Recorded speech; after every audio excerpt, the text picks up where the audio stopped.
Seigneur de gloire, ta parole dit que vous recevrez l'Esprit et vous serez mes témoins. Nous voulons encore une fois ce soir nous acquitter, Seigneur, de ce lourd devoir, de ce grand fardeau de témoigner de toi. Car Yeshua, c'est de toi qu'il s'agit dans la loi, les prophètes et les écrits. C'est de ta révélation qu'il s'agit dans le Tanakh. C'est de toi qu'il s'agit dans les épîtres. De l'éternité avant la création à l'éternité après la création, c'est de toi qu'il s'agira. Avant cette terre, Seigneur, avant qu'elle n'existe, ta gloire y était. Après la destruction de cette terre, il s'agira encore une fois de ta gloire. Nous ne voulons pas, Seigneur, nous livrer en spectacle. Nous voulons nous taire afin que ton peuple entende ta voix. Car tu dis dans ta parole, mes brebis connaissent ma voix. Ils l'entendent et me suivent. Nous voulons ce soir, Seigneur, que tes brebis entendent rien que le son de ta voix. Au travers des faibles hommes que nous sommes. Seigneur, tu nous as parlé, tu nous as promis ce réveil. Tu nous as appelés à sortir de la distraction, à sortir de la religion, à sortir, Seigneur, des ténèbres qui couvrent la religion et à courir après toi. À ne pas courir derrière les hommes, à ne pas courir derrière des gourous, mais à ne courir que derrière toi, Seigneur. Comment courir après toi si nous ne t'entendons pas, si nous ne t'écoutons pas, si nous ne te voyons pas? Ce soir, Seigneur, nous voulons encore t'entendre. Nous voulons dire des choses qui ne peuvent pas être dites par un homme.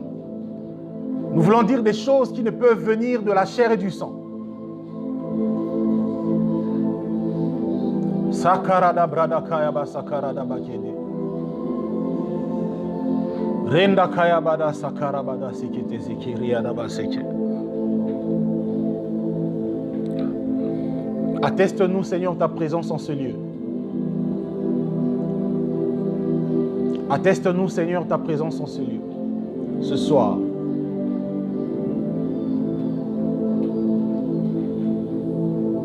Merci, Seigneur. Merci, Seigneur. Saint-Esprit, viens élever, révéler et glorifier le nom de Jésus-Christ. Viens rendre gloire à celui qui le mérite. Yehoshua HaMashiach. Nous t'aimons, Seigneur, pour ce que tu fais et pour ce que tu feras.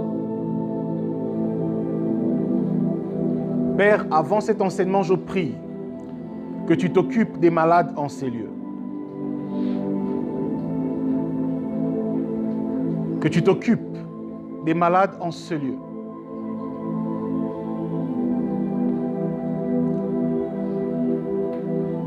Que tu t'occupes, Seigneur, des malades en ce lieu. Que chaque personne malade dans ce lieu, Seigneur, rencontre sa guérison ce soir.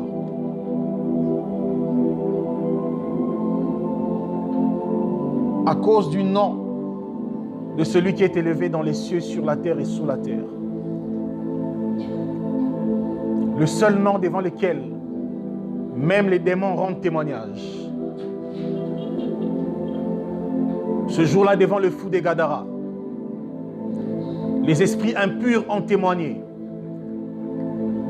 que Yeshua était le Mashiach.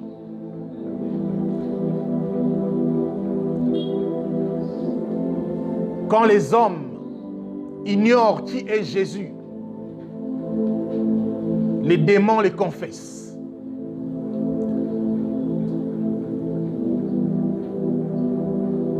Il a dit à Israël que si vous ne voulez pas m'adorer,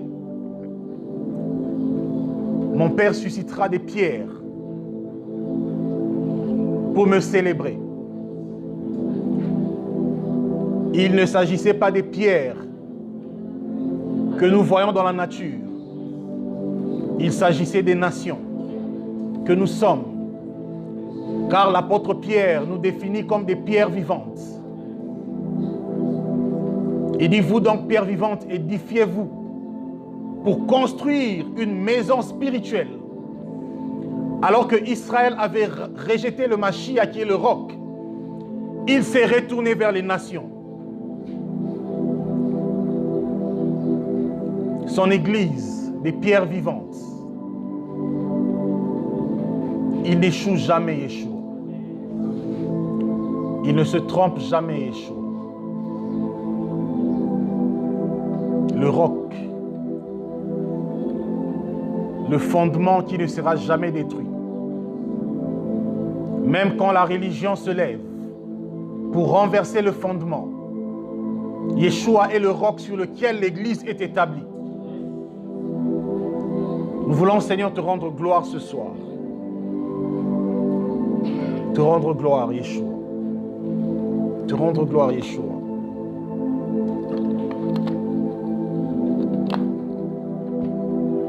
Nous voulons, Seigneur, que cette réunion soit une rencontre spirituelle. Nous chassons toute résistance à la vérité de l'Évangile. Nous chassons toute religiosité. Nous ramenons tout esprit captif à l'obéissance de Christ. Amen. Est-ce qu'on peut acclamer pour le Seigneur?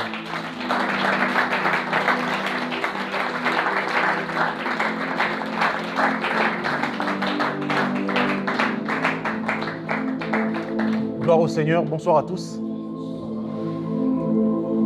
Je suis votre frère Michel-Ange.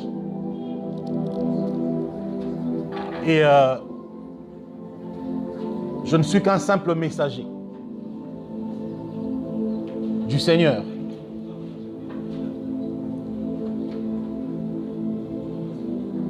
Au lieu de prophètes, apôtres, docteurs et tout le reste, qui sont du reste biblique,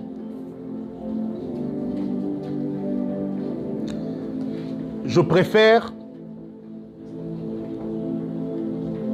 me présenter simplement comme un messager afin que notre attention soit tirée non pas sur l'homme mais sur le message. Jean-Baptiste était le prophète. Il était le Élie qui avait été promis. Mais ce jour-là, lorsque les Juifs sont venus vers lui pour lui poser la question, « Es-tu le prophète ?» Il a dit non. « Es-tu le Messie ?» Non. Bon, est-ce que tu es quand même le Élie que nous attendions? Non. Mais tu es qui finalement? Il dit, je suis la voix qui crie dans le désert. Il était pourtant prophète. Mais pourquoi il ne s'est pas présenté comme prophète? Parce que simplement Israël de son temps était caractérisé par la religiosité. Les gens cherchaient plus des titres pour adorer un homme, pour s'attacher à un homme. Les gens ne cherchaient plus Elohim. Les gens ne cherchaient plus le Seigneur. Les gens cherchaient une religion pour se couvrir derrière. Et Jean-Baptiste a refusé d'être ce gourou derrière qui les gens vont se cacher. Il dit, je ne suis qu'une voix qui crie. En d'autres termes, ne faites pas attention à moi. Ne fixez pas vos regards sur moi. Prêtez l'oreille au message.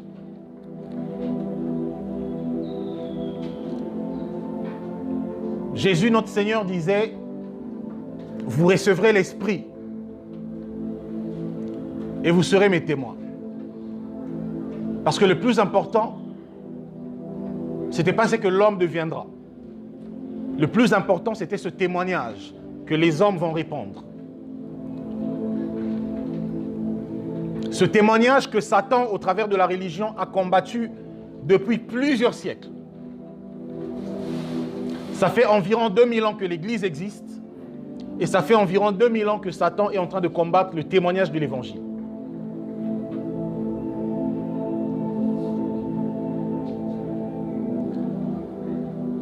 Lors de la naissance de l'Église primitive, on retrouve déjà une forte infiltration.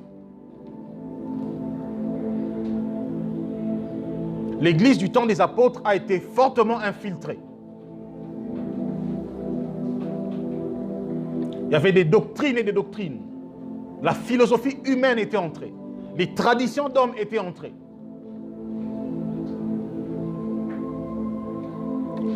Dans Apocalypse, Jean nous parle de la doctrine des Nicolaïtes. Il y avait tellement de mouvements doctrinaux. Des philosophes grecs, ou plutôt des philosophies grecques,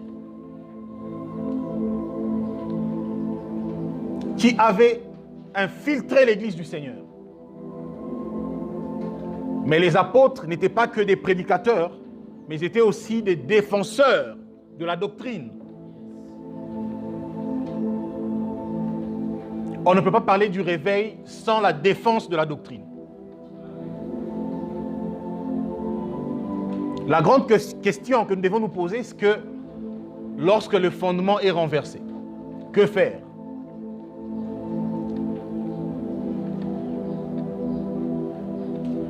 L'heure n'est plus à crier Amen à n'importe quoi. L'heure n'est plus à courir derrière les hommes parce que c'est mon église, j'ai grandi là-bas.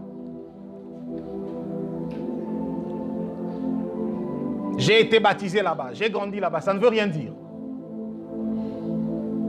L'heure est à courir derrière le bon berger. Dans le livre d'Ézéchiel, le Seigneur avait dit « Malheur à vous, bergers, qui dépouillez mes brebis. » Et au lieu de paître mes brebis, vous vous êtes paix vous-même. Au lieu de nourrir mes brebis, vous vous êtes nourris vous-même. Et voilà, l'heure arrive. Il dit, en ce jour-là, je prendrai moi-même mes brebis. Je rassemblerai mes brebis. Et je les paîtrai moi-même. Le Seigneur Yeshua, dans l'Ancien Testament, envoie les prophètes. Il envoie les sacrificateurs. Bien sûr que les vrais l'ont servi, ils ont été persécutés, ils sont morts martyrs. Et après, les faux qui étaient là, les frères, si on peut être gentil et laisser la place aux sœurs qui vont être en train d'arriver. Et le Seigneur dit, et plutôt la parole nous démontre, que les prophètes et les sacrificateurs corrompus de l'ancienne alliance ont détourné le peuple de la vérité.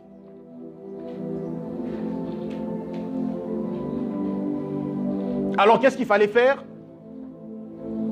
Hébreux 1, le verset 1 nous répond.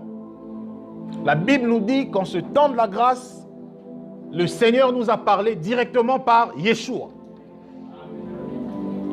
Pourquoi? Parce que le temps de la grâce, c'est le temps où Yeshua est le souverain berger.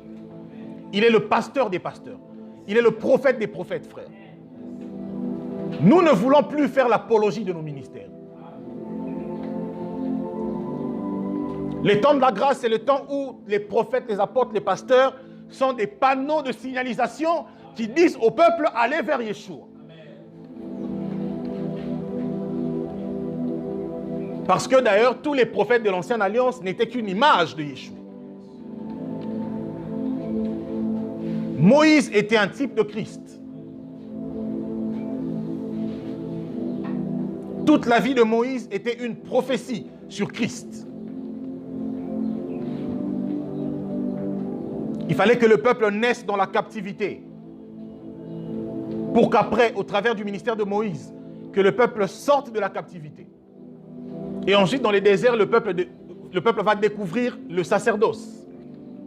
Israël devient un peuple sacerdotal dans le désert. Après avoir traversé la mer Rouge. Et l'apôtre Paul nous dit que la traversée de la mer était une image de quoi? Du baptême. Tout cela était une prophétie par rapport à Christ.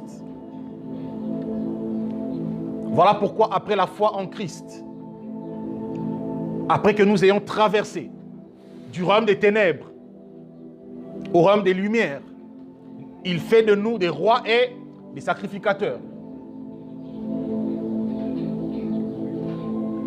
Élie n'était qu'une image de Christ. Il n'était qu'une image de Christ.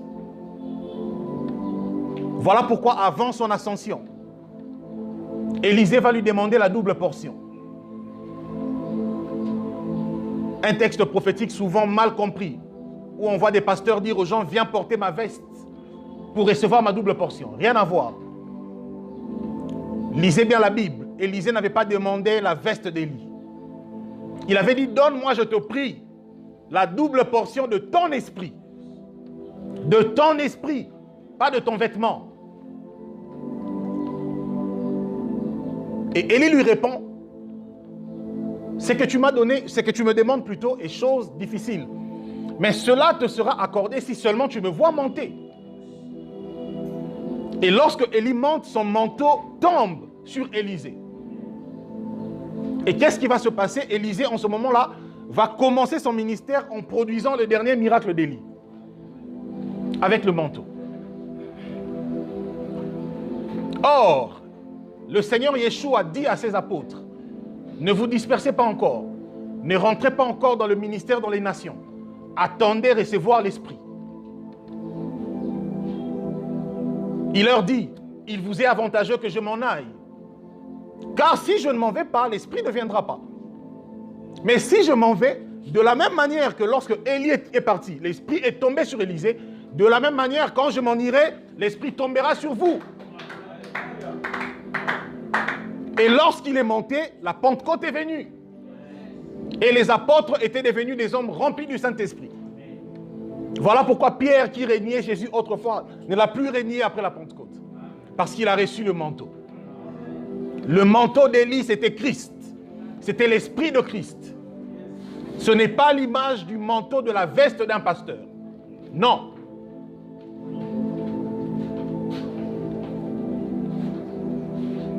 Nous devons arrêter d'étouffer le témoignage de Christ dans les Écritures. À cause de la recherche de la vaine gloire.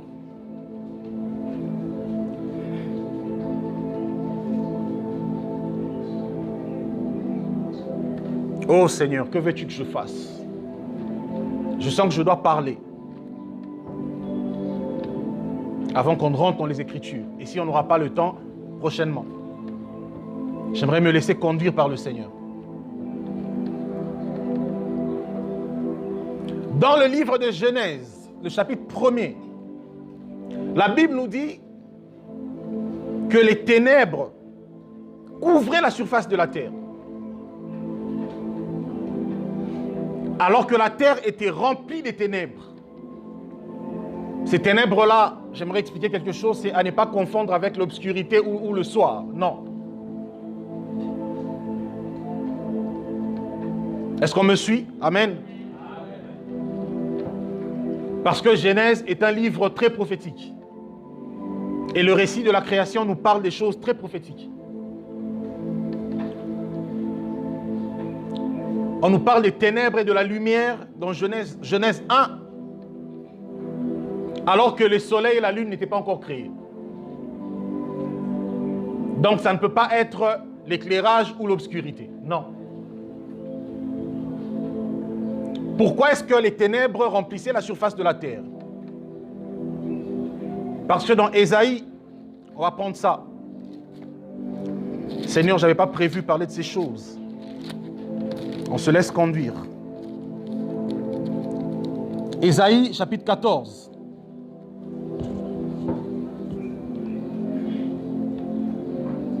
Ésaïe, le chapitre 14.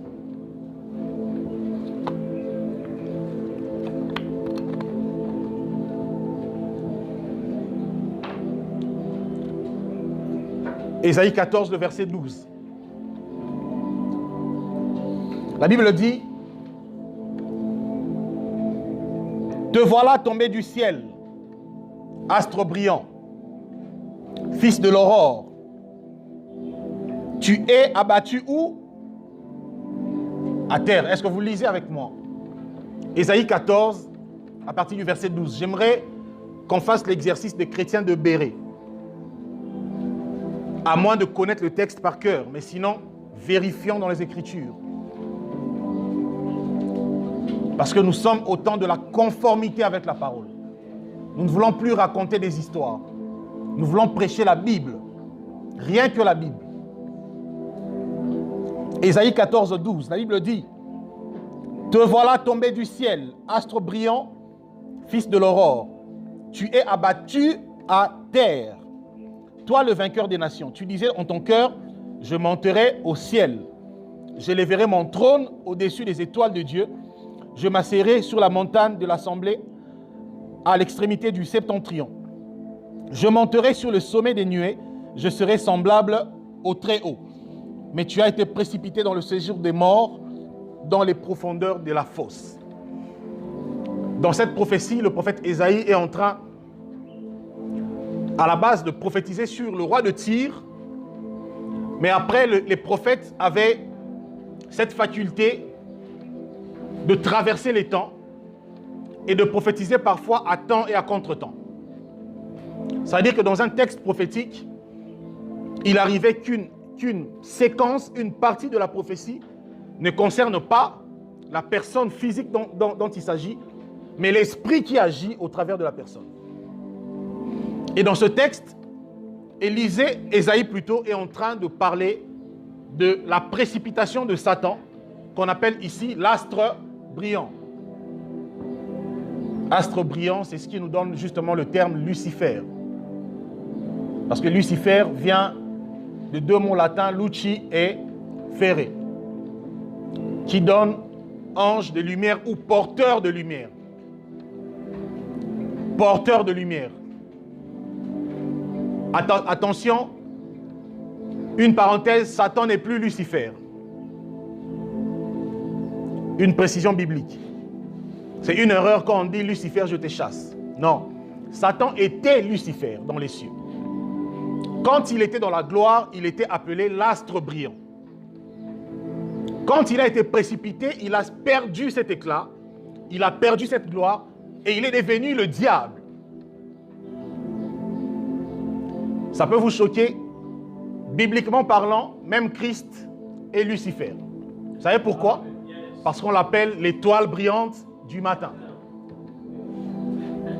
Toute étoile, tout astre qui brille, en latin, signifie Lucifer. Et Satan ne l'est plus. Il a été précipité. Il a perdu la gloire. En réalité, dans ce texte, Ésaïe est en train de nous expliquer des choses que Moïse n'a pas dites dans Genèse chapitre 1.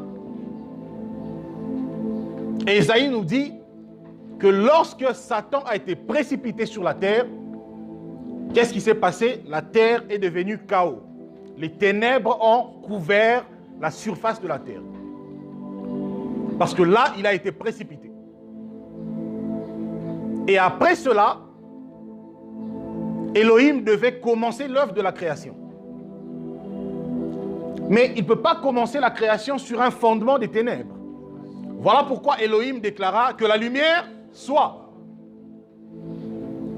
Écoutez, il n'a pas dit que l'éclairage soit. Il n'a pas dit que le soleil soit. Il a dit que la lumière soit. Scientifiquement, on ne peut pas avoir cette lumière que nous voyons dans les nuages s'il n'y a pas le soleil. Or, dans Genèse 1, du verset 1 jusqu'à 3, le soleil n'est pas encore créé. Le soleil, la lune et les étoiles ont été créés dans Genèse 1, le verset 14. Je ne sais plus, c'était le troisième ou le quatrième jour. Le quatrième jour de la création. Mais au verset premier, on n'est pas au quatrième jour, on est au premier jour. Il n'y avait pas de soleil, il n'y avait pas de lune, il n'y avait pas d'étoiles, mais il y avait la lumière. Donc c'était une lumière prophétique. Et c'est quoi cette lumière? Jean nous répond. Dans Jean chapitre 1er, on peut prendre ça. Parce que le monde, la religion a trop couvert, trop étouffé la révélation de cet homme. Jean chapitre 1er. Je prie que les écailles tombent et que nous comprenions les Écritures. Quand on a le Saint-Esprit, la Bible doit cesser d'être un livre incompréhensible. Jean chapitre 1.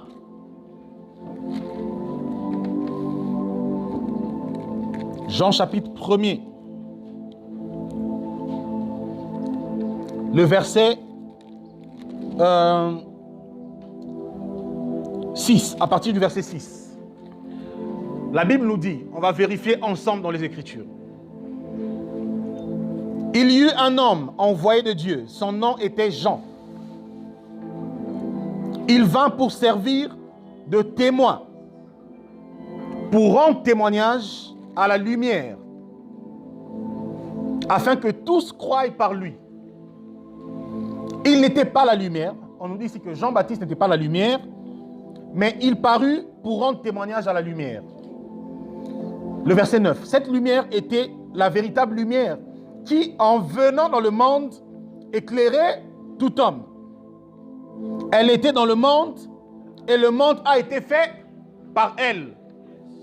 On nous dit ici que cette lumière est la lumière qui a créé le monde.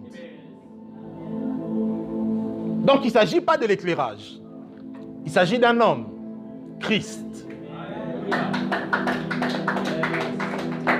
Jean, au commencement de son livre, il nous démontre que Christ en tant que parole est Dieu. Pourquoi? Parce qu'au commencement était la parole était avec Dieu, la parole était Dieu, et tout ce qui a été fait par elle, par la parole. Les témoins de Jéhovah ont transformé ce verset-là. Dans leur Bible, ils ont mis au commencement était le verbe pour dire le discours. Alors que la parole dont on parle, ce n'est pas le verbe, mais c'est un homme. Après, Jean dit, ok, il n'y a pas de problème. Ils peuvent dire le verbe. On va les retrouver ici. Ici, maintenant, la parole est désignée comme la lumière. Jean confirme encore que cette lumière-là crée. Le monde a été fait par la lumière, qui est Christ.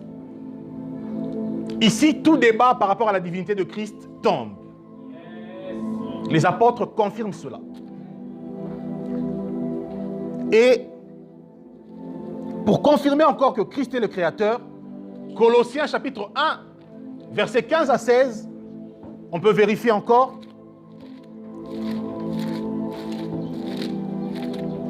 On a prié le Saint-Esprit, on a demandé plutôt le Saint-Esprit de pouvoir nous éclairer sur le témoignage de Christ. Donc il est possible qu'on entende des choses et des choses. Colossiens chapitre 1er. Colossiens 1, 15 à 16. La Bible dit, le Fils là c'est Jésus, est l'image du Dieu invisible, le premier-né de toute la création. Car en lui ont été créées toutes les choses qui sont dans les cieux et sur la terre, les visibles et les invisibles, trône, dignité, domination, autorité. Tout a été créé par lui et pour lui. Par qui? Le Fils. Donc, quand Moïse dit dans Genèse qu'au commencement, Dieu créa, il est en train de dire au commencement, Yeshua, la lumière, créa. Voilà pourquoi la première révélation de Genèse, c'est que la lumière soit. Parce que c'est cette lumière qui crée. On ne peut pas parler de la création sans parler du Créateur. Or, dans l'Ancienne Alliance, le Créateur est encore caché dans une ombre. Parce que l'Ancienne Alliance est une prophétie. C'est l'ombre des choses à venir. Donc le Créateur doit être révélé, mais pas par son nom, mais par une image. Voilà pourquoi il est présenté par le prophète Moïse comme étant la lumière. Et les apôtres viennent pour confirmer, pour donner le sens de cette lumière. On ne peut pas parler de la Bible sans parler de Jésus. C'est impossible. Mais aussi, toujours dans ce texte de Genèse chapitre 1er, quand le Seigneur dit que la lumière soit, ça signifie en d'autres termes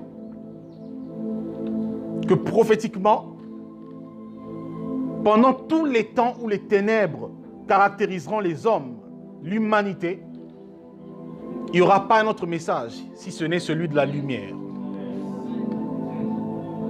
Or, prophétiquement, nous sommes au milieu de la nuit.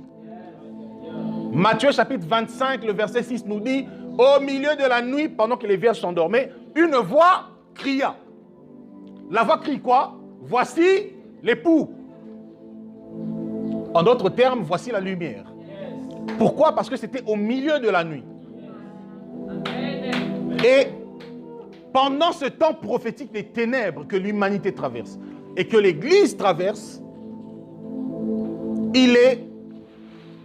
c'est un impératif que des voix prophétiques se lèvent pour dire voici l'agneau, voici la lumière, voici l'époux. Nous ne voulons plus dire aux gens voici l'église de réveil. Nous ne voulons plus dire aux gens voici l'église protestante. Parce que tous avons échoué. Tous. On a tous échoué, moi y compris, tous. Et donc c'est le temps où on doit arrêter mon ministère, c'est mon ministère, c'est mon ministère. Non, non, on doit arrêter ça. Soit ce que nous faisons, c'est le ministère de Christ au travers des hommes, soit c'est nos ministères. Parce que c'est de lui qu'il s'agit, frère.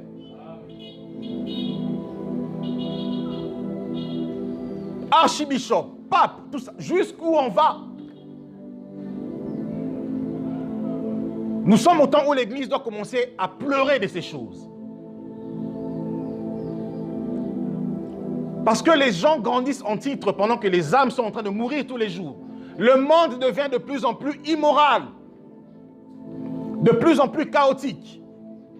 Et nous grandissons en titre. Nous grandissons en nouvelles tenues, en nouveaux vêtements. On a commencé par le col pastoral. Aujourd'hui, on est où? Pire que les prêtres catholiques. Pire que les cardinaux. C'est grave, frère. Comment un prédicateur de l'évangile peut avoir sur son corps et Rome et Israël à la fois? C'est-à-dire qu'il est habillé en tenue et des évêques catholiques et en même temps, avec le talit, la kippa, une tenue des rabbins juifs. Ces pharisiens qui ont tué Jésus, qui ont rejeté le Messie. Et ça, c'est des gens que nous, on a choisis pour qu'ils soient nos gourous, nos maîtres. Et on les appelle daddy. Ce sont nos pères. Ce ne sont pas mes pères.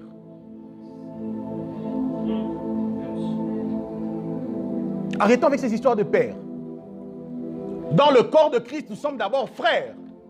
Bien sûr qu'il y a des pères dans la foi et des fils dans la foi. Mais dans le corps, nous sommes des frères. Nous avons des aînés.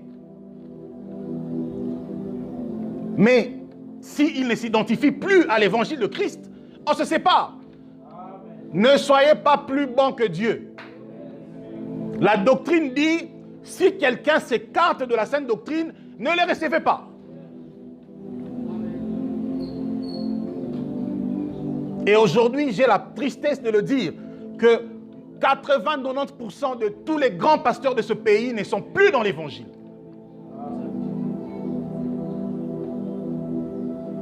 Mais quand ils font des conférences, vous êtes là. Vous êtes là. Les musiciens chrétiens ne chantent plus l'évangile. Pourquoi? Parce qu'ils sont des fruits de ces gens-là. Mais vous consommez leurs albums. Vous laissez des veuves et des orphelins autour de vous. Vous allez payer votre argent, $20, $10, pour rentrer dans des concerts charnels autour du nom de Jésus. Concert VIP chrétien. C'est quoi VIP chrétien? Le Seigneur m'avait dit, mon fils, aujourd'hui, va parler.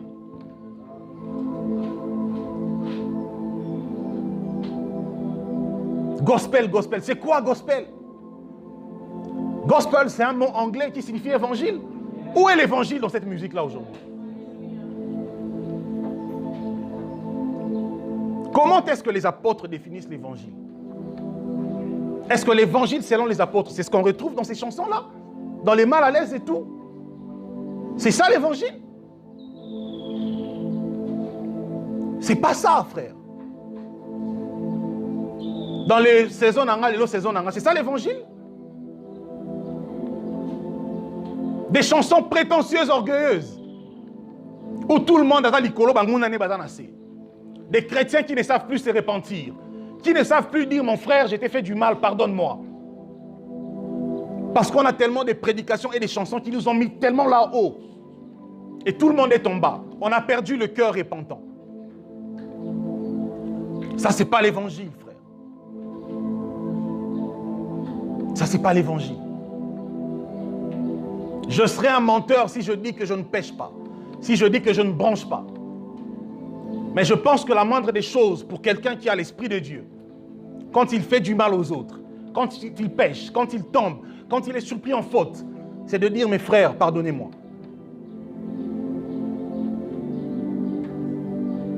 C'est pas qu'on voit des vidéos des nudités des pasteurs à gauche et à droite et après ils passent à la télé pour dire, bah, on va combattre un gars. Non. David était tombé. Il a fait pire. Mais la différence, c'est que quand le prophète de Dieu est venu lui parler, il a déchiré ses vêtements. Il a pleuré. Nous, on ne pleure plus. On veut donner l'impression aux gens d'être infaillibles. C'est ça la religion, justement. Dans la foi, le Seigneur utilise des hommes faibles. Des hommes qui sont conscients et qui reconnaissent leurs faiblesses. Et le Seigneur devient leur force. La religion s'appuie sur des gens qui ne sont rien, mais qui donnent l'impression d'être parfaits. Et qui ne reconnaissent jamais qu'ils ont mal agi, qui ne reconnaissent jamais qu'ils étaient dans l'erreur, qu'ils ont prêché des faussetés. L'église du Congo nage dans la fausseté.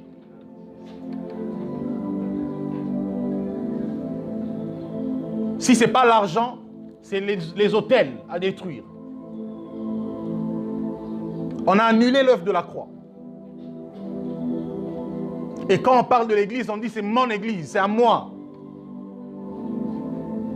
Alors que dans Matthieu chapitre 16, le verset 18, le Seigneur Yeshua est le premier à dire je bâtirai mon église.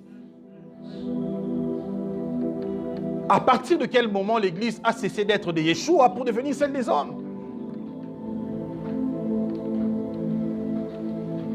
À partir de quel moment? Qu'est-ce qui s'est passé? C'est du vol. Prendre la propriété d'autrui. Frère,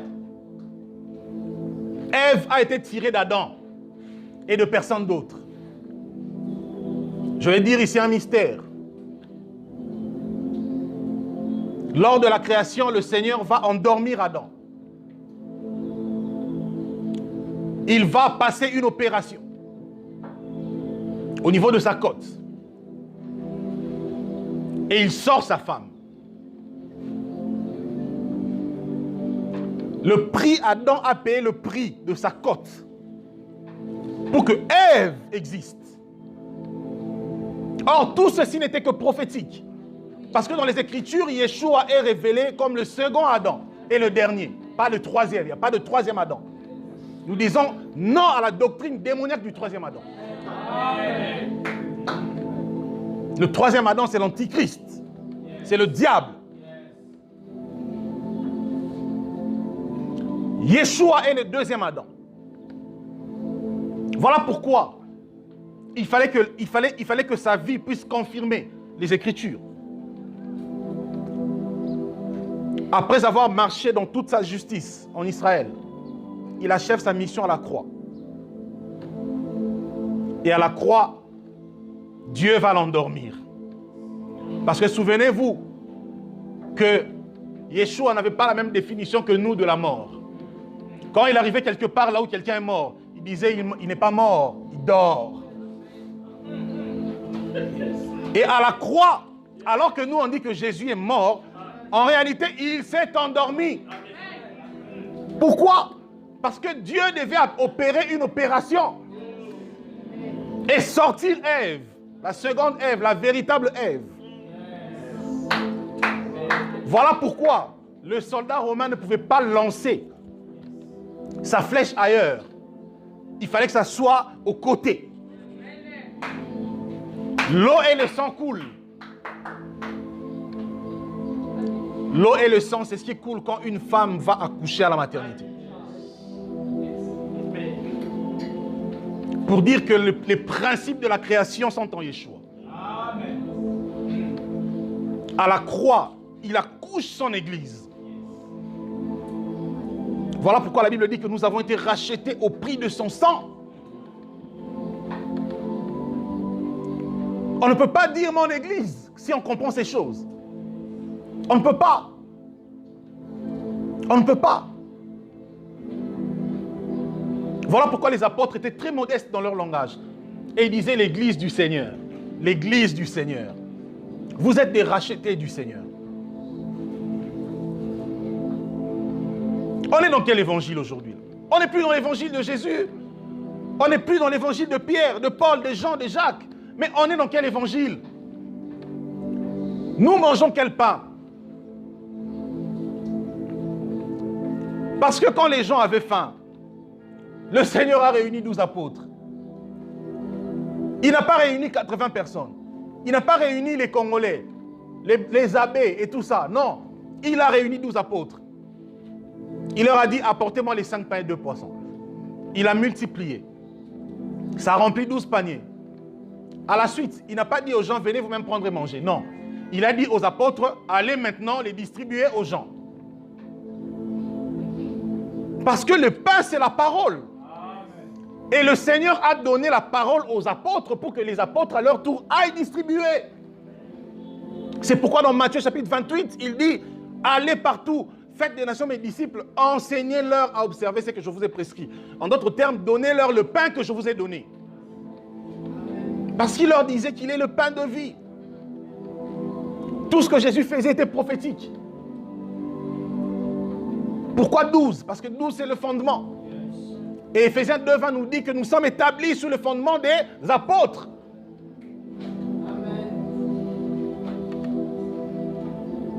Donc en réalité, tout vrai réveil doit être assis sur ce fondement-là.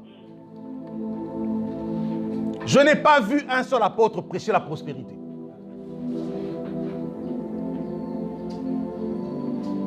Attention, quand on craint Dieu, quand on marche avec le Seigneur, il nous fait prospérer dans ce que nous faisons. Mais ici, je parle de la doctrine de la prospérité qui est devenue tout un évangile basé sur le matériel. Ce n'est pas l'évangile de Jésus. Ce n'est pas l'évangile de Jésus, frère. Paul dit, si ces gens-là viennent parmi vous, vous les supportez fort bien. Vous supportez ces gens-là qui prêchent ces choses. Plus de 30 ans après que l'évangile de la prospérité soit prêché à Kinshasa. Quel est le bilan? Donner la dîme pour être riche, les gens ont donné. Donner les enveloppes de ceci, les gens ont donné. Où sont les chrétiens millionnaires, multimillionnaires, parce qu'ils ont reçu des promesses et tout ça? Donc Dieu a menti. Dieu n'a pas menti, les hommes ont menti. Dans Jérémie, le Seigneur disait, je ne les ai pas envoyés. Ils prophétisent des visions de leur cœur. Je vais vous poser une question, puisqu'on est dans une réunion de réveil. Est-ce que les calendriers ont commencé aujourd'hui? Le calendrier, lundi, mardi, mercredi. Ça a commencé aujourd'hui. Les Juifs avaient un calendrier. Les Romains avaient un calendrier.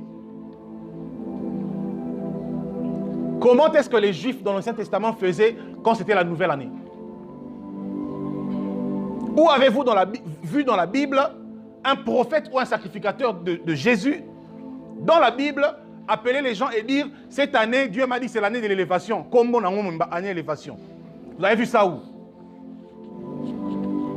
Serviteurs de Dieu, nous devons être honnêtes entre nous.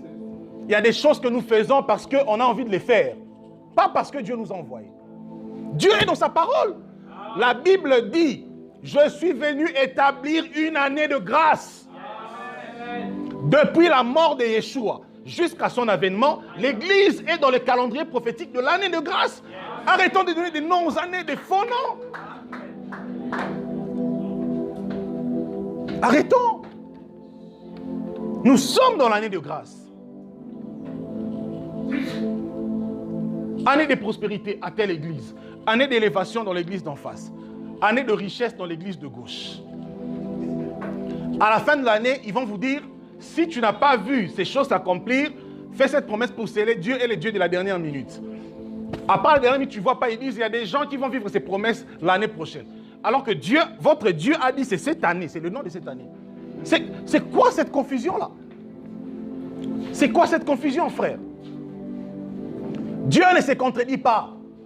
Lorsqu'il disait à Élie, va dire qu'il ne pleuvra pas, il ne pleuvait pas. Lorsqu'il disait à Élie, va dire qu'il pleuvra, il pleuvait. C'est quel Dieu qui fait des choses à peu près? Ou il nous a envoyés, ou il ne nous a pas envoyés. Nous souffrons d'un problème, l'église du 21e siècle. C'est des traditions d'hommes. Nous faisons des choses par tradition. Nous faisons des choses par tradition. Est-ce qu'il y a des gens qui chantent parmi nous? Qui ont la grâce de chanter? Gloire au Seigneur. Qui vous a dit que vous êtes obligé de sortir des albums? Je ne dis pas que c'est mal. Qui vous a dit que vous êtes obligé de faire des concerts au Grand Hôtel?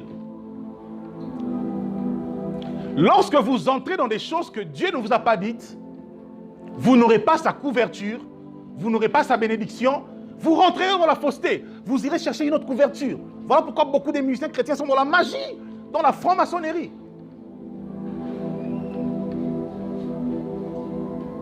Lorsque Paul, dans Colossiens, dans Éphésiens, il dit « Exhortez-vous par des hymnes et des cantiques ». C'était quoi le contexte? Mais il disait « Mes frères, quand vous êtes ensemble, bénissez-vous les uns et les autres par des chants. » En principe, on ne devait même pas vendre des chansons chrétiennes. On ne devait pas. On ne devrait pas. Ce n'est pas l'évangile, ça. Qui a déjà payé le droit d'auteur à la famille de David? Parce que la tribu de Juda existe en Israël. Qui a payé le droit d'auteur pour tous ces psaumes que nous chantons?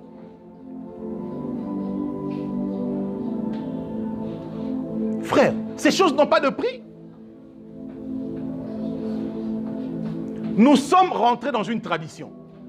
Nous sommes nés, nous avons trouvé que nos aînés font des albums chaque année.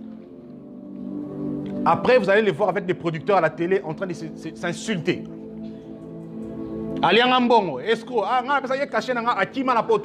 Vous voyez ça?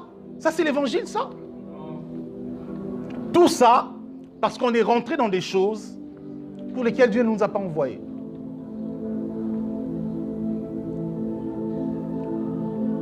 Je disais à un frère qui est dans la salle, Glody, qui est un évangéliste, il m'écrivait sur WhatsApp et tout ça. Il m'a dit, vraiment, Dieu m'a appelé à prêcher ce message de réforme. J'ai dit, frère, prêcher le message de réforme, ce n'est pas seulement dire quelques vérités. Prêcher le message de la réforme. Quand je parle de la réforme, c'est le message du retour au fondement apostolique. C'est mourir totalement par rapport à tout ce qui se passe là.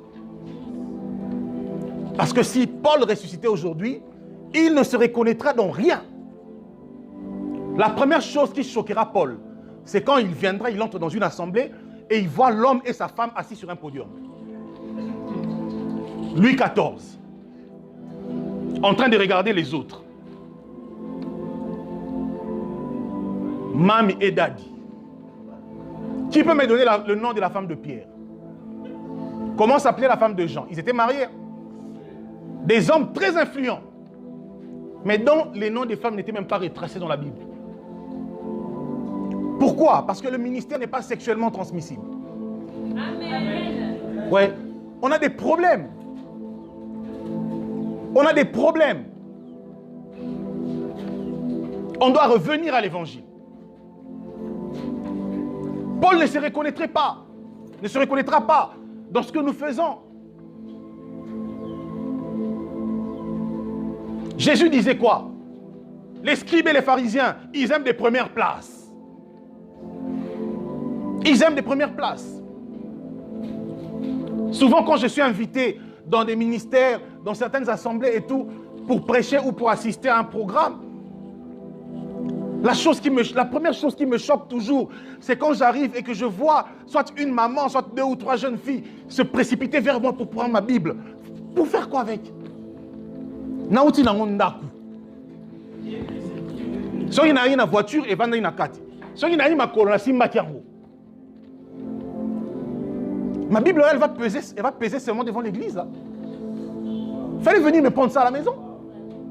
Oh non, c'est pour honorer les hommes. Qui nous a dit que c'est de cette manière-là qu'on honorait les hommes de Dieu? Quand Paul parlait de la double honneur dans la Bible, il parlait de quoi? Il parlait de quoi?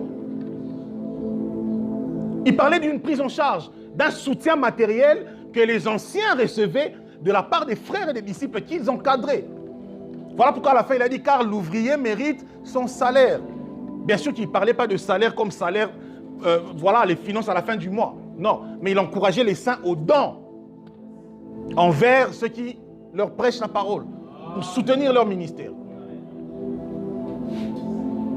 Aujourd'hui, on est sorti de ce contexte-là et on a pris double honneur et commis que ce Moussa Nzambaye, il faut Gumbama, ce Moussa Nzambaye, il faut mais Bible. C'est quoi cette histoire-là?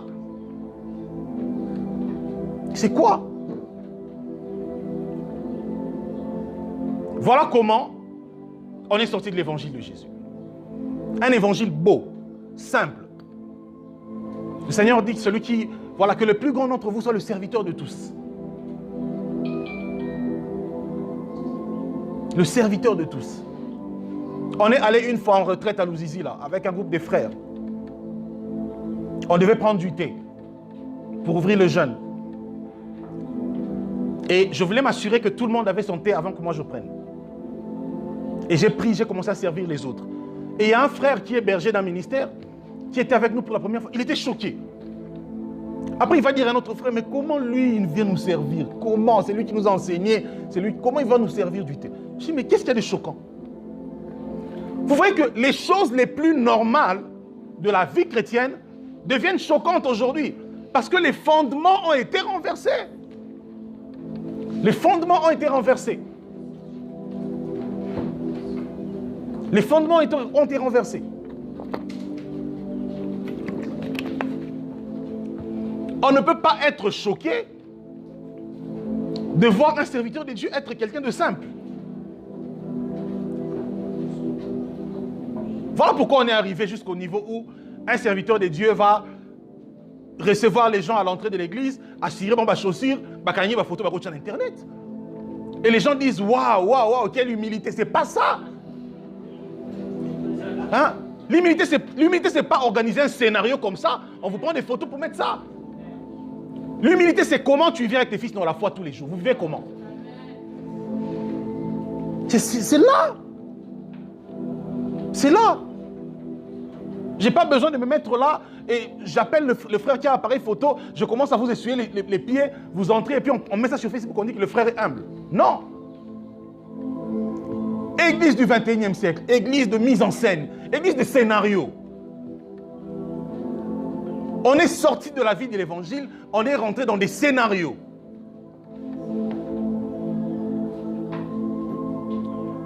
Voilà pourquoi nous disons redéfinition doctrinale. Depuis que j'ai commencé, c'est la première fois que je cite même le thème. Vraiment qu'il y a des choses à dire. Alors, quand on dit redéfinition, ce n'est pas parce que nous voulons redéfinir la Bible. Non. Nous voulons plutôt redéfinir les choses. Ça veut dire redéfinir les doctrines actuelles. Redéfinir signifie définir autrement. Définir à nouveau. On peut définir à nouveau en retournant sur des fondements anciens qui ont disparu.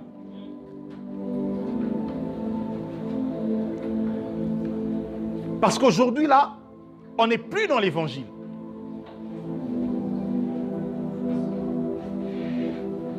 Je vous pose une question simple. Je serai dans des petites choses. Pourquoi dans la Bible, tous les apôtres ont refusé que les gens s'agenouillent devant eux? Paul a refusé ça. Pierre a refusé ça. Et même l'ange a refusé ça, malgré sa splendeur. Quand Jean a vu l'ange dans sa splendeur, Jean a cru que c'était Christ. Il s'est prosterné. Il est tombé à ses pieds. L'ange pouvait rester là et puis dire, voilà, Jean, ok, tu es un gars humble, voilà, ainsi me parle l'Éternel et tout ça.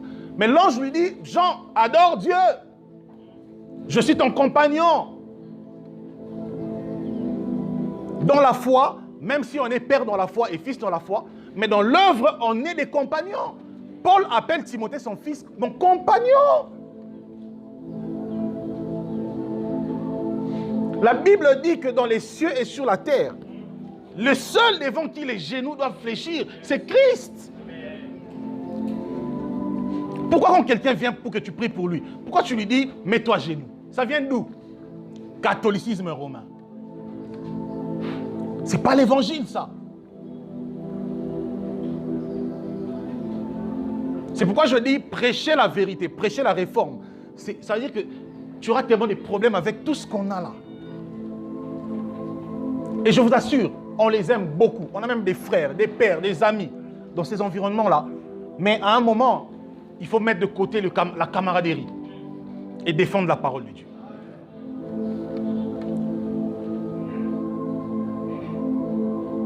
C'est grave. Redéfinition doctrinale. Parce que nous devons revenir à la doctrine de Christ. Nous devons sortir de... Je suis désolé, je sais que nous sommes ici, les uns sont protestants, les autres sont catholiques, les autres sont des réveils et tout ça. J'aimerais parler comme l'homme de Matthieu chapitre 16, l'homme de l'église de Jésus, simplement. Il est temps de sortir des doctrines de réveil, des doctrines de tout ceci. Je ne dis pas qu'il est temps de rejeter les églises de réveil, non. Il y a des bonnes églises de réveil. Mais je suis en train de parler du mouvement de réveil dans la définition que nous avons là. Le réveil qu'on vient de voir hier là. Où les pasteurs sont en train de se disputer après avoir, mangé l'argent des politiciens. Et après, ils se séparent. C'est ce réveil-là que nous ne voulons pas.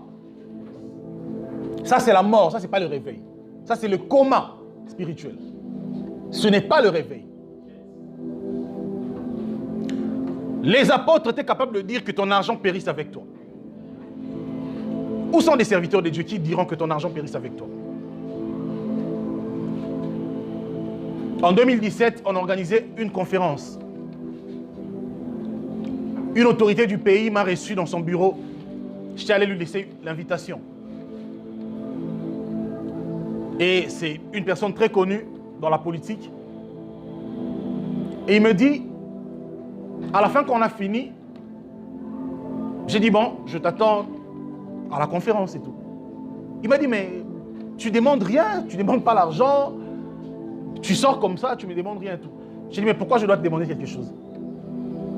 Il dit, mais non, mais parce que tes aînés, pasteurs, quand ils viennent ici, ils ont toujours un truc à demander. J'ai dit, bon, écoute, je pense que pour ce qui concerne l'organisation de notre conférence, le Seigneur a déjà pourvu.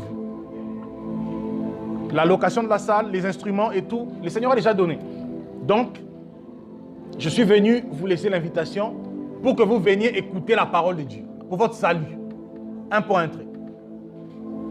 Après, si vous voulez nous soutenir, il y aura un panier dans la salle, vous allez faire librement.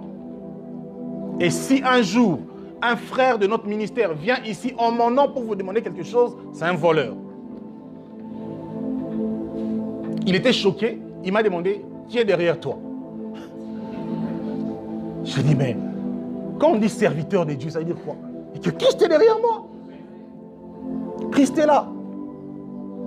Et comme ils ont l'habitude d'aller prendre la parole dans des églises pour dire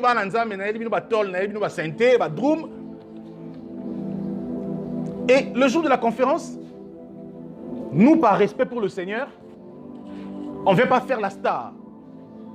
Même quand on va prêcher, on ne vient pas faire l'entrée triomphale. On est là toujours à temps. Parfois même, on essuie des chaises, on arrange des choses avec des frères. Parce que ça n'enlève rien dans mon onction. Et j'étais là à temps, lui n'était pas encore là, il envoie son parsec. Et le parsec arrive, il m'appelle à côté, il me dit, mais j'ai dit, nous on est déjà là, le Seigneur est déjà là. Parce qu'au fait, le type, il voulait qu'on lui dise, voilà, ça les tonnes, dit, maintenant tu peux venir faire ton entrée pour que les gens voient que, honorable, excellence, tout ça, aïe. Après, il me demande, mais son excellence peut venir à quelle heure? J'ai dit, il peut venir maintenant parce que la réunion a commencé. Le roi des rois est déjà là. Après, il me pose la question, si vous, excellence, alobi, aoloba, aosa parole. J'ai dit, aosa parole pour dire quoi? Il dit, non, peut-être que tu voulais qu'il salue. J'ai dit, non, je l'ai invité pour son salut à lui. Dis-lui qu'il vienne écouter l'évangile. C'est tout. Mais regardez comment les politiciens ont mis à genoux les hommes de Dieu dans ce pays. On est à genoux, frère. Et ils mettent à genoux des hommes de Dieu qui sont plus riches que nous autres. Ils ont déjà des maisons, des voitures, mais ils continuent de s'incliner encore devant ces politiciens. Pourquoi? Parce que maman est dans le cœur. On sert maman. Et on n'a plus de dignité. J'aimerais dire aux ministres de Dieu qui sont en ces lieux et à ceux qui aspirent au ministère que frère, si tu ne sais pas encore dire non à l'argent, fais attention. Ne cours pas vers le ministère. Ne cours pas vers le ministère. Et la doctrine de Christ est renversée. Voilà pourquoi nous devons redéfinir les choses. Nous devons sortir du mauvais fondement et retourner au fondement apostolique.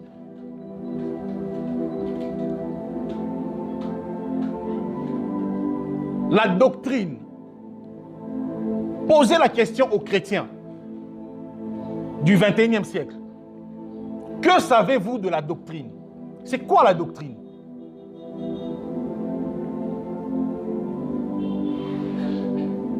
Les chrétiens du 21e siècle, on est médiocres par rapport à la parole de Dieu. Médiocres. On est dans l'abîme de l'ignorance. Voilà pourquoi on nous manipule. On te fait payer des offrandes de rachat. Alors que Christ t'avait déjà racheté à la croix. Et tu payes. On te fait payer les sacrifices de culpabilité.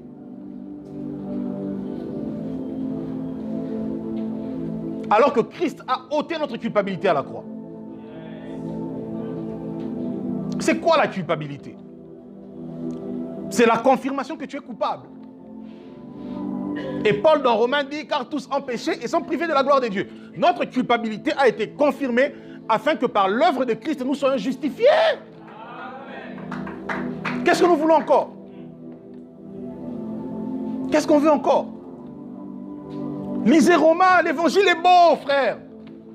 C'est beau l'évangile de Christ. C'est beau l'évangile des apôtres. Ça décharge, ça ôte les fardeaux. Depuis le jour où tu as donné ta vie à Jésus, tu ne te sens pas libre, tu ne te sens pas soulagé. Pourquoi? Parce qu'on te dit tout le temps des hôtels. Il y a des hôtels, il y a des hôtels. Tu as reçu Jésus, mais il n'y a pas de mais. Oui, tu es sauvé, mais il n'y a pas de mais après le salut. L'œuvre de la croix est une œuvre parfaite. C'est une œuvre parfaite. Voilà pourquoi le Seigneur Jésus ne dit pas que vous deviendrez des personnes modifiées. Il dit, vous deviendrez une nouvelle créature.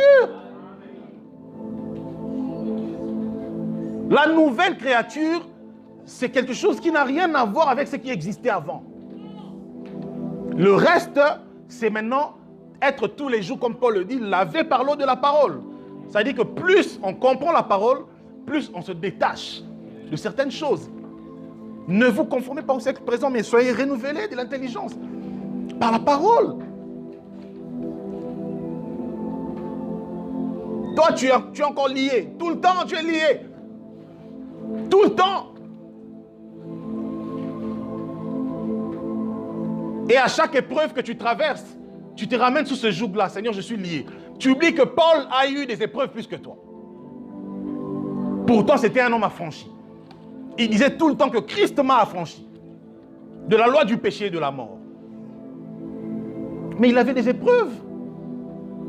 Il a dit, j'ai connu la faim, j'ai connu la nudité. L'éveil à la belle étoile. Paul a connu ça. Mais un puissant homme de Dieu. Et toi, quand tu passes par des épreuves, tu vas alimenter pour qu'on te dise que tu as des hôtels.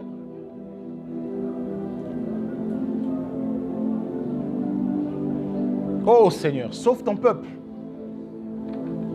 Sauve ton peuple, Seigneur, réveille-nous.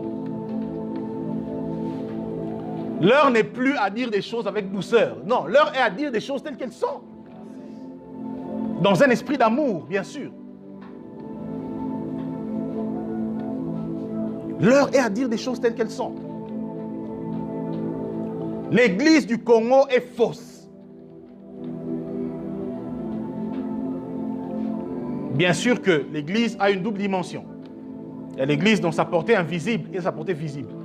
Dans sa portée invisible, l'église ne sera jamais corrompue. Parce qu'elle est constituée des rachetés qui marchent dans la vérité. Ils peuvent être dans l'église des réveils, dans les protestants ou pas, mais Dieu les connaît. Mais je parle ici de l'église en tant qu'organisation. Nous sommes dans la fausseté. L'apôtre Paul nous dit que Christ, il y a deux identités dans Colossiens et dans Éphésiens que Paul nous donne par rapport à Christ. C'est que Christ est la tête de l'église et que Christ est le chef de l'église. D'où vient chef spirituel? Chef spirituel des églises de réveil. Ça vient d'où? Si les églises de réveil sont des églises de Jésus, il y a combien de chefs spirituels? D'abord, la notion de chef spirituel dans l'église de Jésus, dans l'église biblique, ça n'existe pas. C'est des gourous. Ça n'existe pas dans la Bible. Ça n'existe pas. En dehors de Christ. 3 fois dans le Nouveau Testament, le terme chef a été... dans 3 contextes, ça a été employé. Dans le contexte de l'Église, ça n'a été employé que sur Christ. Dans le contexte de la société, Paul dit aux esclaves, ça veut dire aux employés, être respectueux et serviables, honnêtes envers leur chef, leur patron, d'entreprise, pas d'église. Et ensuite, Paul dit que le mari est le chef de la femme.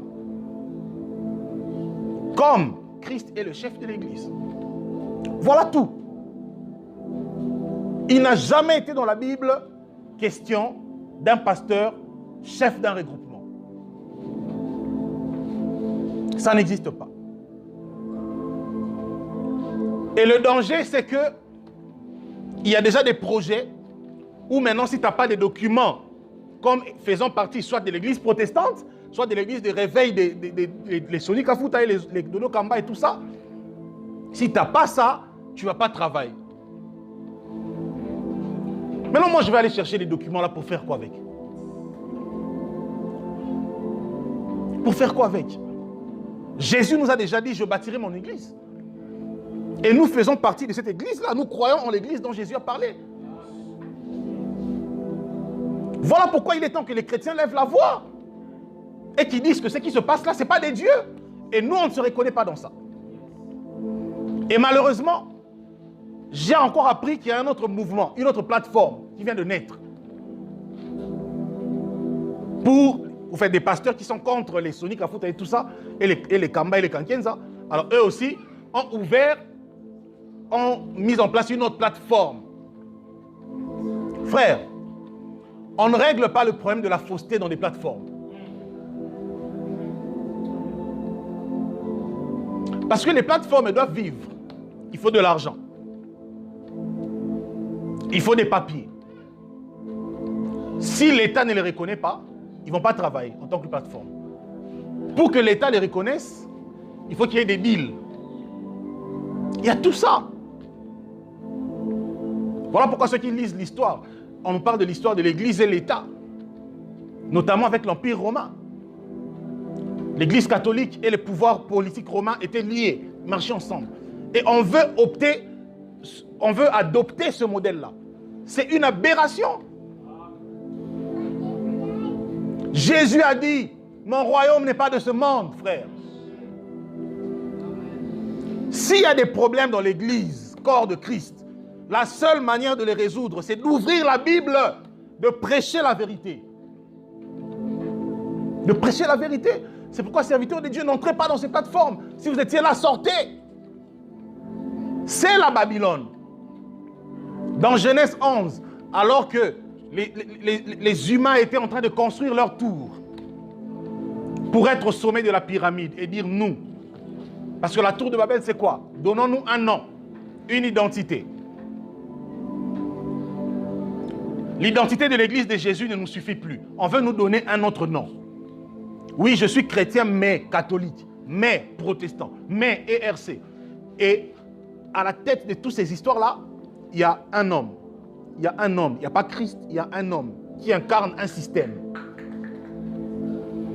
Et quand il y a la tour de Babel comme ça, qu'est-ce qui se passe?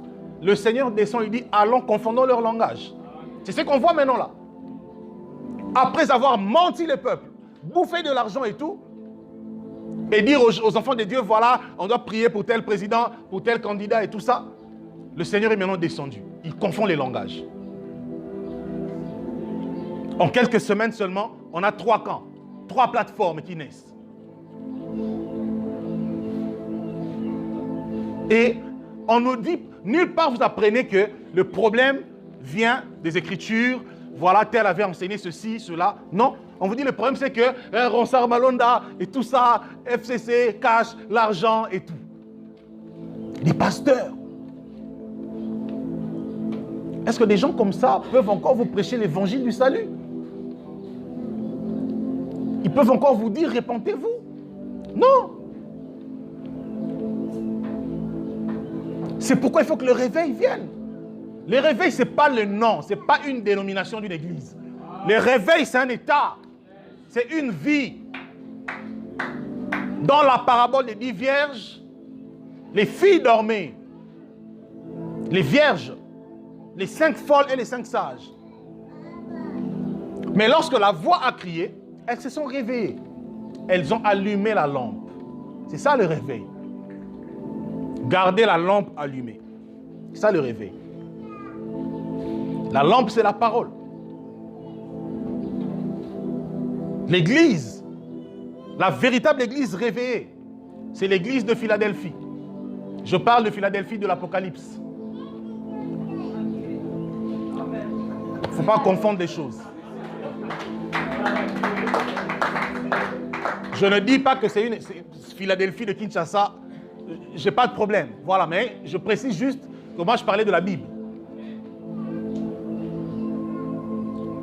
Parce qu'à cette église-là, de Philadelphie, dans la Bible, le Seigneur dit, puisque tu as gardé ma parole, je livre entre tes mains ceux de la synagogue de Satan. Ce n'est pas puisque tu as fait des plateformes, puisque tu as gardé ma parole. J'aimerais dire aux ministres de l'évangile qui sont en ce lieu qu'il est temps de ramener les enfants de Dieu à la parole. Si tu n'es pas prêt à payer le prix de l'humiliation, du rejet, va t'asseoir. Mais après avoir entendu ces choses, il ne faut pas aller embrouiller le peuple de Dieu. Parce que le Seigneur te jugera en fonction de tout ce que tu as eu à entendre. Nous avons accepté que les portes nous soient fermées. Ça fait des années que je ne suis plus invité. Conférence à gauche, à droite, pour aller prêcher, on ne m'invite plus. Parce que les gens, quand ils t'invitent, ils s'attendent à ce que quand tu vas arriver, que tu dises, je suis en train de voir 10 personnes qui vont donner 300 $ et je vais déclarer des paroles sur vous. Venez sceller cela. L'escroquerie. Et quand tu n'es pas dans ça, eh bien, on ne te supporte pas. On te ferme des portes. Je suis allé une fois dans un ministère des jeunes, de mes jeunes frères, il y a quelques années. J'ai apporté la parole. C'est des frères qui aiment le Seigneur, qui ont les fardeaux de l'évangélisation. Mais après, j'ai vu les frères en train de se battre à vouloir me donner quelque chose. Ils se sont tellement battus qu'à la fin, ils m'ont suivi. Non, frère, voilà, ça c'est pour toi. J'ai dit non. Non, c'est pour ton transport. J'ai dit, c'est gentil. Mais au fait, j'ai remarqué que vous n'avez pas de chaises ici. Prenez ça, achetez des chaises. Et s'il y a des frères qui manquent de transport entre vous, donnez-leur ça. Comment on peut quitter sa maison, aller prêcher l'évangile dans l'intention que je rentrerai avec quelque chose en poche? On est corrompu, frère. Ça me déchire le cœur. Paul a refusé les dons des Corinthiens parce qu'ils vivaient dans le péché. Si les gens vont nous bénir volontairement, c'est ça qu'on appelle don. C'est ça qu'on appelle libéralité. Ça veut dire que le frère ou la sœur, dans sa conscience à lui, poussé par le Saint-Esprit, il dit, j'aimerais soutenir cet homme dans ce qu'il fait. Il n'y a pas de péché à cela. C'est biblique aussi. Paul rend grâce à Dieu dans Philippiens 4 d'avoir reçu des dons des frères. C'est la doctrine aussi. Amen. Mais on ne peut pas servir Dieu avec l'intention. La prière, mon repas DG, entreprise Boé, et on appelle ces gens-là des gros poissons. J'ai entendu ça chez un chauffeur de celui qui était l'ancien pasteur, l'ancien patron des églises des réveils là. Il dit à son chauffeur, Toké n'a pas mer, on a gros poisson. À Kenara, Chine, Dubaï et tout ça. La honte. La honte. On est parti à Kimbanteke, dans un quartier très reculé, Bikoukou, le quartier Bikoukou. Je pense que même beaucoup ne connaissent pas. On a fait plusieurs œuvres évangéliques là-bas. On a cherché des églises, les grandes églises là. On a cherché ça. Il n'y en a pas. Un quartier très reculé comme dans un village. Oublié par l'État, oublié par les églises. Pourquoi? Parce que là-bas, il n'y a rien à gagner. Là-bas, il n'y a pas d'offrande. Parce que là-bas, quand on va évangéliser, souvent les frères sont témoins, souvent à la fin, les gens à qui on est allé prêcher la parole viennent encore nous exposer leurs problèmes sociaux. Et si on peut, on aide. Et donc, depuis un moment, quand on va là-bas, soit on emmène des vêtements, soit on emmène un peu d'argent, on scolarise des frères qui sont là-bas, des gens qu'on n'a pas connus personnellement, mais qu'on a rencontrés par l'œuvre évangélique. L'œuvre du Seigneur doit te conduire plus à te dépouiller qu'à attendre recevoir.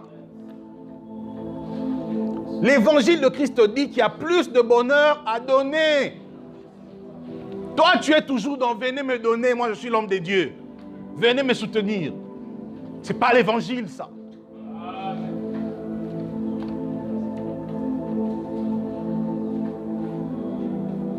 J'aimerais qu'on prie. On va continuer dimanche prochain. J'ai rien dit de tout ce qui était prévu pour aujourd'hui. Parce que le Saint-Esprit a fait ce qu'il voulait. Et on n'est pas des religieux. Quand le Saint-Esprit bouleverse nos programmes, on se laisse conduire. Je pense que pour aujourd'hui, le Seigneur voulait que par ce message, que ce feu-là brûle dans nos cœurs.